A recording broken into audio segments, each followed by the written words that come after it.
On January 30th, 2016, a 5-year-old boy visited a swimming pool with his mother in Helsinki, Finland. When they got there, the mother, a 44-year-old woman from Estonia, left her son alone and unsupervised to go to the sauna with her friends. The boy decides to go to the adult area of the swimming pool and swim around. Swimming pool surveillance cameras, or uimahalin valvontakamera in Finnish, captured what happened next. The boy is seen thrashing around the swimming pool and doing flips. It's obvious that he's unable to swim, and he's trying to keep himself afloat. After several minutes of doing this, he can't do it for any longer, and he's seen lying face down in the water. He was in this position for 4.5 minutes.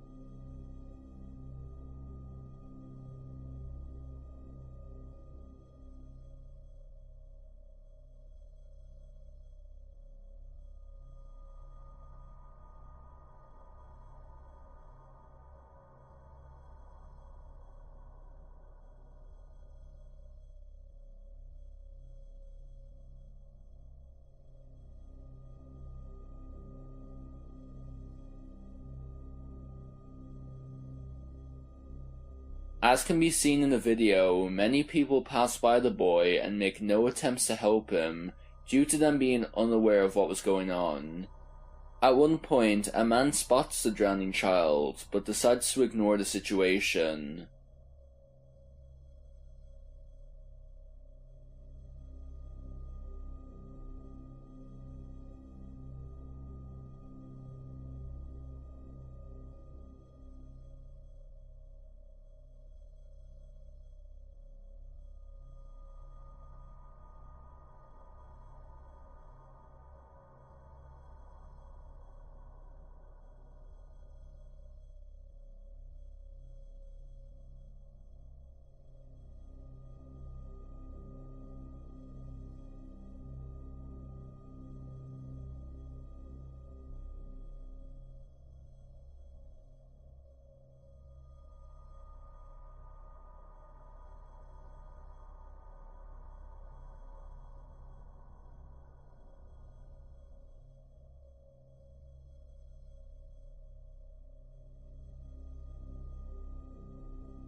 Eventually, a woman goes to check on the boy and finds that he's unresponsive. He was carried out of the pool and taken to a hospital, where he miraculously survived.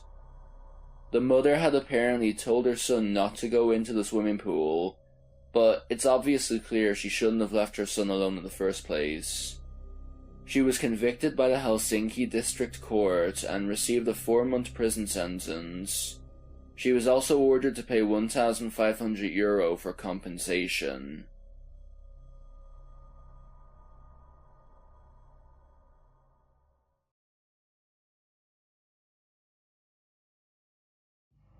Kaylynn Blue was a 33-year-old woman who was killed by her boyfriend, 33-year-old Philip Michael Schwab, in Idaho Falls, Idaho. The couple had met each other in Colorado a few years prior, and family members said that they both had minor mental disabilities and were unable to live on their own. 6 hours prior to the murder, at 6:30 p.m. on the 22nd of June 2019, Philip wrote an alarming post on Facebook. "If stabbing someone is wrong, I don't want to be right." This was one of Philip's many posts in which he talks about violence. Then, on June 23rd at 12:30 a.m., the couple were asleep in their beds. Kaylynn had a tendency to thrash around the bed in her sleep. On this night, Kaylynn was thrashing and kept hissing Philip while he was trying to sleep. At some point, he had enough. He got out of bed and went to retrieve a knife. He proceeded to stab Kaylynn in the neck, and she woke up. She tried to run away to the bathroom, but Philip caught up to her and kept stabbing her until she stopped moving. He dragged her body outside and buried her in a flower bed, before walking back into the house and stabbing the couple's 2 dogs to death. He threw their bodies in the garbage bin located in the garage. After Kaylynn missed several shifts at her job at Walgreens and nobody could get in contact with her, police were called to perform a welfare check on the morning of June 24th. When police arrived at the house, Philip was there to greet them. He then told the police he might have hurt Kaylynn before admitting to killing her. Officers observed a recently dug shallow grave in the backyard. Blue's face was still visible above the dirt, and detectives noted cuts on her face and neck. Philip was arrested and charged with first-degree murder. In his most recent court appearance on November 19th, it was announced that the death penalty would not be an option. Philip was diagnosed with the George syndrome, which causes difficulty in understanding, and had an IQ of 76. As of October 2020, no further updates are available. Kaylynn Blue was described by her sister Brittany as the sweetest, kindest, and most innocent soul she's ever met. It destroyed her when she learned of how Kaylynn had been killed.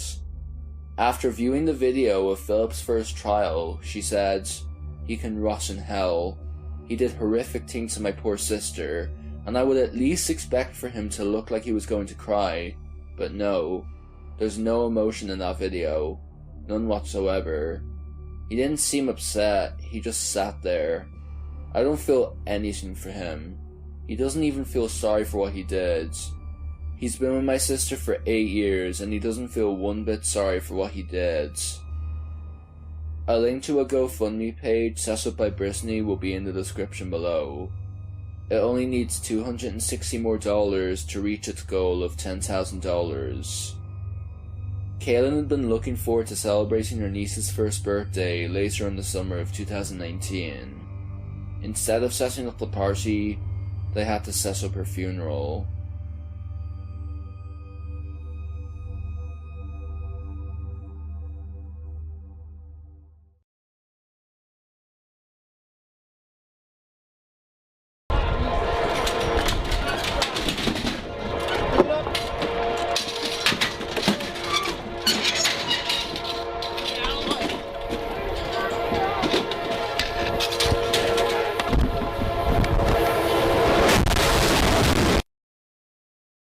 Filming for the biographical drama film Midnight Rider, the Greg Allman story, turned tragic when an accident resulted in one person losing their life and several others being injured. On February 20th, 2014, which was the very first day of shooting, the camera crew, which was made up of about 20 people, were on an active railroad trestle bridge high over the Altamaha River in Wayne County, Georgia. They had just finished filming a dream sequence in which actor William Hurt plays Greg Allman lying on a hospital bed on the train trestle. After the scene was filmed, the crew rushed to get all the equipment off the tracks after seeing that a CSX train was approaching them. However, they were unable to get the hospital bed off in time. When the bed was struck by the train, it recoiled and struck 27-year-old Sarah Jones, propelling her into the train, where she was hit and killed upon impact. Sarah was a camerawoman for the film. 8 other people were injured. One of the survivors, a hairstylist, later said, "I saw my life, my kids, my family, all of it before me. I was sure I was going to die."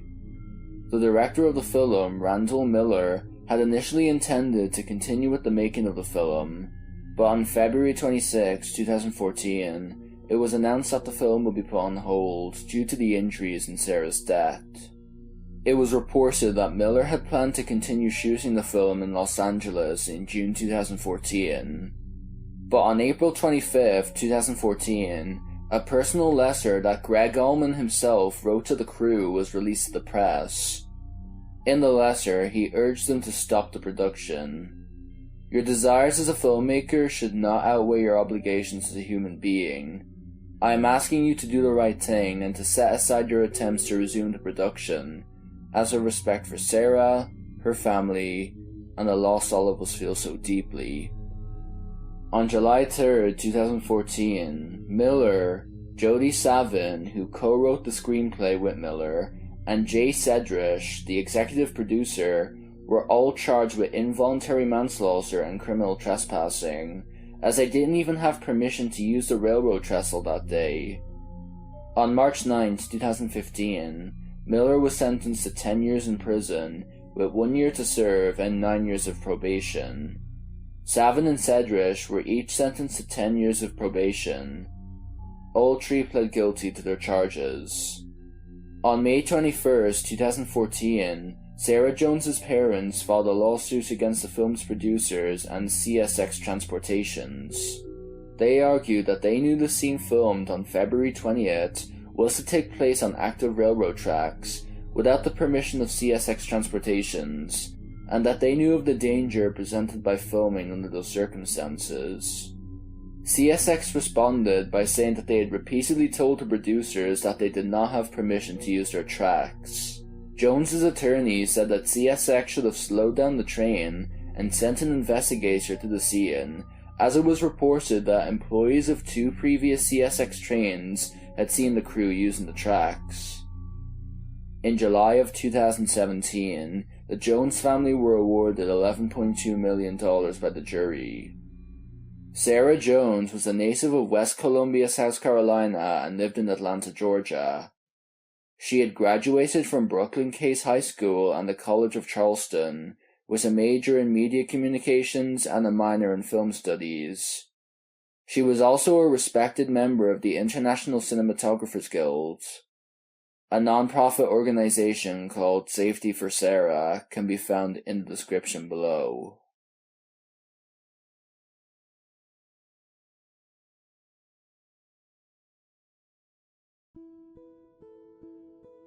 Maple Batalia was an actress from Canada. Born near Mumbai, India on March 4, 1992, Maple was an aspiring actress attending Simon Fraser University in Surrey, Canada. Her father says she was named Maple because of the maple leaves that he saw change color while visiting the United States. She is perhaps most well known for having a small role in the 2011 film Diary of a Wimpy Kid, Roderick Rules. As well as acting, she was also a model and a finalist on the Central City Model Search. At 1 a.m. on September 28, 2011, Maple was walking back to her car, which was parked in a dark parking lot located in her university. On her way to her car, her ex-boyfriend Gurinder Dhaliwal came out of the darkness and shot her 5 times. 3 gunshots went into her torso. He then took a knife and started slashing her in the head. She was rushed to a nearby hospital, but died shortly after of her injuries. She was only 19 years old. Dhaliwal was charged with her murder, and on March 7, 2016, he was sentenced to life in prison with a chance for parole after 21 years served. Another man named Gursimar Bedi was charged with assisting Dhaliwal in the killing. He allowed Dhaliwal to use a rented Dodge Charger and informed him of various pieces of information about the police investigation.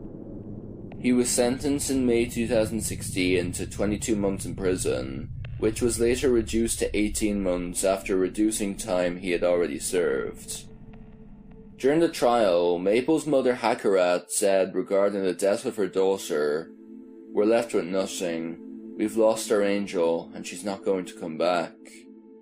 Her family have said that while justice was served, their daily life is still a struggle to this day without their beloved daughter. On November 18, 2017, a documentary about Maple Batalia's life was released in Canada, simply titled Maple. It sheds light on prevalent issues such as domestic abuse and gender inequality, particularly in the South Asian community, according to IMDb. The documentary won an award at the Vancouver International South Asian Film Festival.